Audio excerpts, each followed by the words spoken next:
Kowa na mas kung okasyon a expressar kulo preferência para dialogar na mesa sem necessidade de riba e diálogo através de meio de comunicação, pastrobe processo e, sin embargo, depois de tomar nota de publicação de imprensa, Cuscoa assim de necessário para dar uma reação.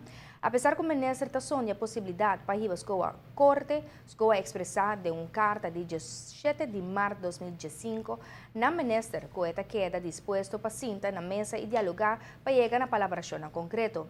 Na carta aqui Scoa mostra a possibilidade para dar vista riba a cifra ng preliminario e riba kiko aumento de school calta calcular.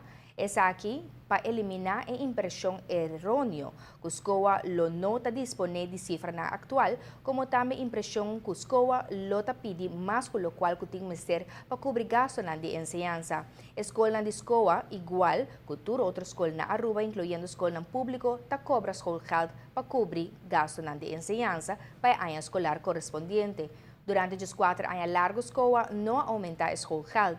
Por último, Scoa a desmentir categoricamente que o riba e manejo que se não paga school health não te entregar raporte ao aluno. Ministro Michelle Hoybur a informar rato passado que não logra chegar a acordo com Scoa riba e impasse aqui e que opta para entamar caso sumário contra a fundação que maneja 85% de escolas rondinos isla.